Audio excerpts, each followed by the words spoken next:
কোনো হলিউড সিনেমার দৃশ্য নয়, বাংলাদেশের কোলখেসা মিয়ানমারের রাখাইন রাজ্যে সরকারি বাহিনী জান্তার বিরুদ্ধে বিদ্রোহী গোষ্ঠী আরাকান আর্মির এ লড়াই। রাজ্যের আন শহরে অবস্থিত পশ্চিমাঞ্চলীয় কমান্ড WMCর বিরুদ্ধে গত কয়েকদিন ধরে চলছে তীব্র লড়াই। রণক্ষেত্রের লড়াইয়ের ছবি ধারণ করেছে আরাকান আর্মি। বৃহস্পতিবার বিদ্রোহী গোষ্ঠী যখন আক্রমণে যায়, তখন আকাশপথে রাশিয়ার তৈরি জঙ্গি বিমান নিয়ে গোলা ও বোমা বর্ষণ চালাতে দেখা যায় জান্তাকে। থেমে থেমে বিস্ফোরণের শব্দ শোনা যায়, তবে নিচে থাকা সেনাদের চতুর্দিক থেকে ঘিরে ফেললে আত্মসমর্পণে বাধ্য হয় অনেকে। এদিকে বিমান হামলায় নিজেদের অনেক যোদ্ধা হতাহত হয়েছে বলে স্বীকার করেছে আরাকান আর্মি।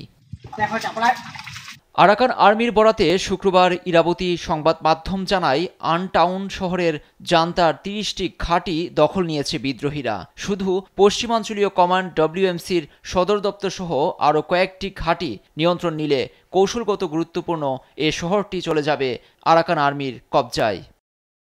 শহরটিতে থাকা জান্তা সেনাদের ঘিরে ফেলায় আত্মসমর্পণের আহ্বান জানিয়েছে আরাকান আর্মি। যারা সম্মতি হবে তাদের কোনো ক্ষতি হবে না বলেও আশ্বাস দেয়া হয়েছে। সম্প্রতি বাংলাদেশের টেকনাফ সীমান্তবর্তী মংডু শহরের নিয়ন্ত্রণ নেয় আরাকান আর্মি। অনেকটা ঝড়ো গতিতে একের পর এক ঘাঁটি দখল করে নেয় রাখাইন শিগগিরই সামরিক সরকারের হাতছাড়ার শঙ্কা জেগেছে।